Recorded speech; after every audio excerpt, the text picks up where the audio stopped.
press a button. That's it. That's the whole promise. No lever to sweep, no cable to haul, no effort at all.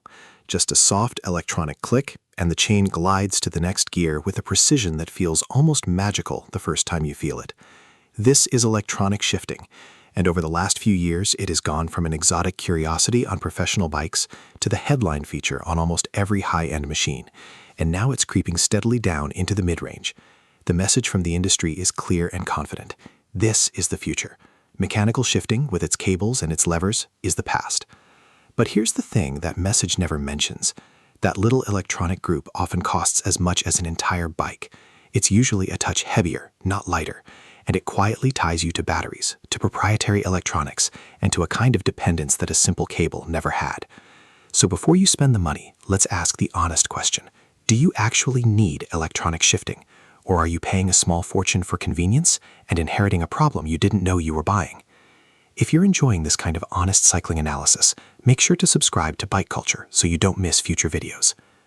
To answer that fairly, you have to understand what's really happening in each system, because underneath the marketing, they solve the same problem in completely different ways. A mechanical drivetrain is beautifully simple. You push a lever, the lever pulls a thin steel cable, and that cable physically drags the derailleur across to move the chain. The amount the cable pulls decides the shift. There's no power, no software, nothing to charge.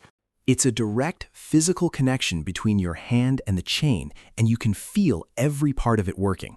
An electronic drivetrain replaces almost all of that. The lever no longer pulls anything. Instead, it contains buttons, and when you press one, a tiny electric motor inside the derailleur does the physical work of moving the chain. That motor needs a battery and a little brain to control it. Some systems, like Shimano's Di2, still use thin wires to connect it all together. Others, like SRAM's AFS or Campanolo's wireless groups, cut the cord entirely, with each part carrying its own battery and talking wirelessly. Same job, moving a chain across some sprockets, but one does it with a piece of string in your muscle, and the other does it with motors, batteries, and radio. So let's be genuinely fair to electronic shifting, because it earns real praise, and pretending otherwise would be dishonest. The first advantage is the one you feel instantly: effort, or rather the lack of it. Changing gear takes no strength at all, just a light press, and the shift itself is astonishingly fast and precise. A top electronic system can complete a shift in under a fifth of a second, crisper and more consistent than most people can manage mechanically. But the deepest advantage isn't speed, it's what happens when conditions turn foul. A mechanical system relies on cables, and cables live in housings, and in mud, water, and grit, those housings get contaminated. The cable drags, the shifting turns vague, and in truly filthy conditions, you can lose gears altogether. An electronic system simply doesn't care. There's no cable to gum up, so a motor shifts exactly as well in a mud bath as it does on a dry road. Ask any mechanic who's worked a wet, gritty race, and they'll tell you this is where electronic shifting starts being a luxury and starts being a genuine advantage. Picture it concretely, because this is the moment the whole argument for electronic shifting comes alive.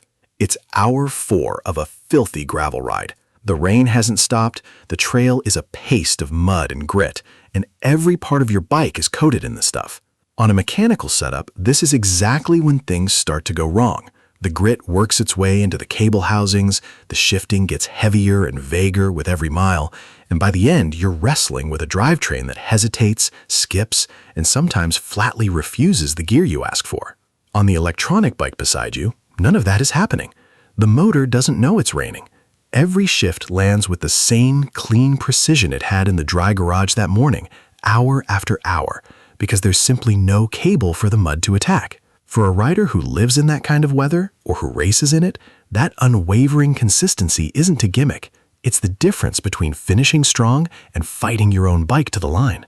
Add to that a clean cockpit with few or no visible cables, easier installation in modern bikes with their tangled internal routing, and the ability to customize the buttons through an app, reassigning them, adjusting shift speed, even setting the front and rear to shift in clever synchronized patterns. These are real, tangible benefits. This is not snake oil.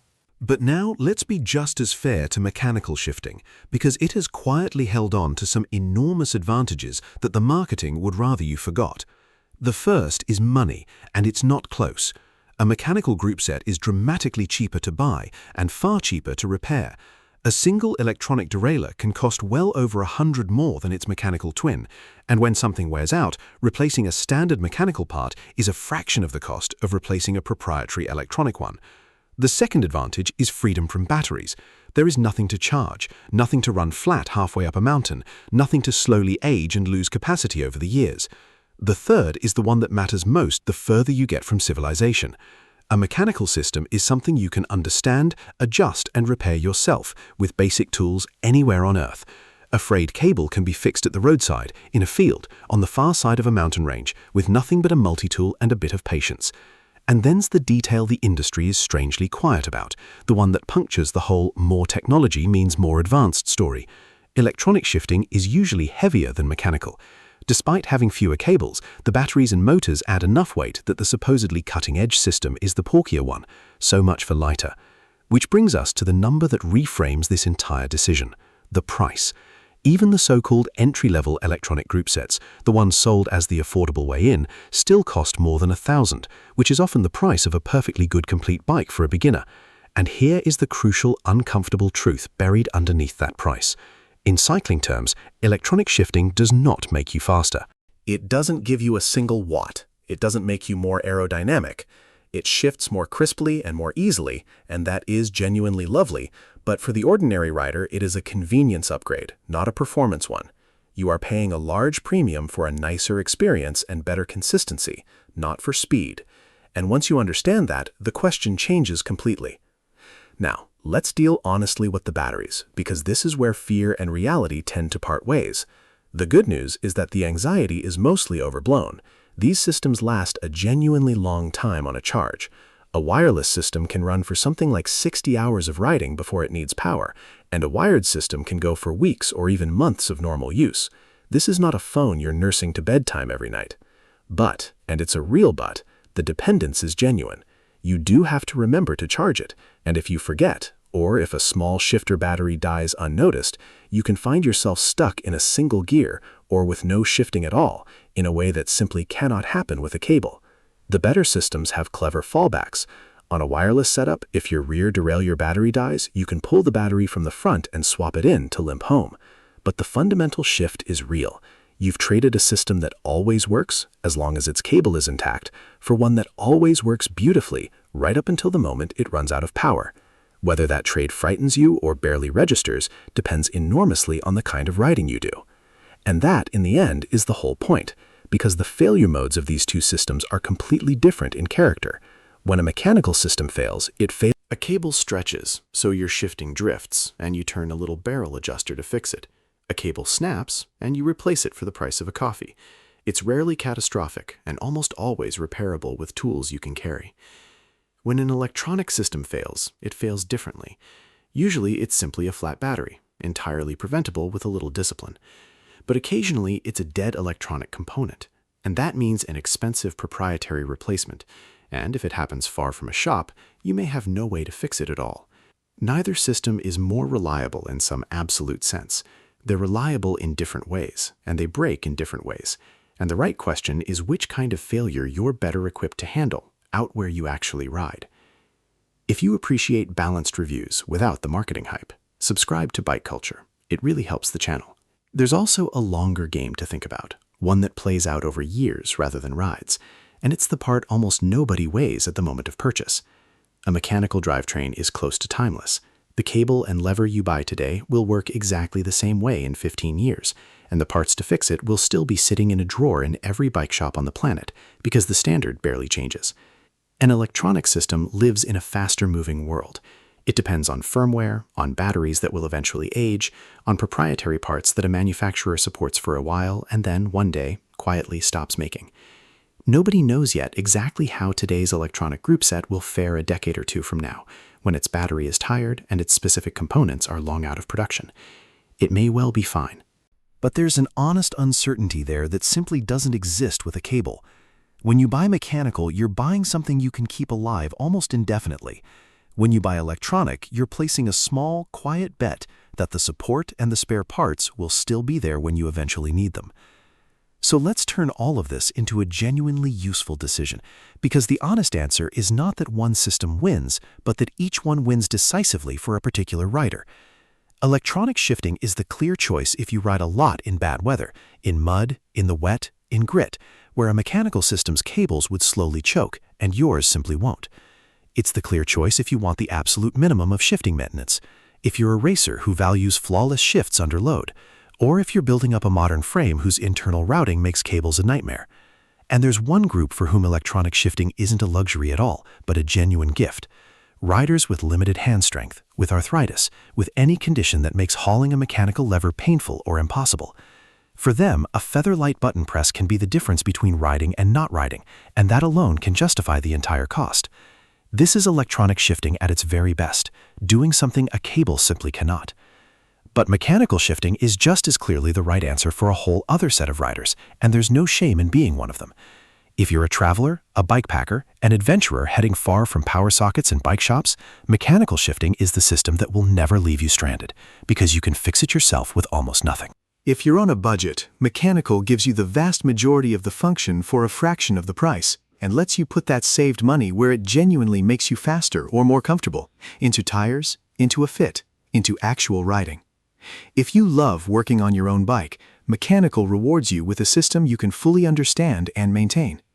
And if you mostly ride in decent weather on normal roads, there's a real chance you would never, if you're honest, actually notice the difference in a blind test, which makes the premium very hard to justify.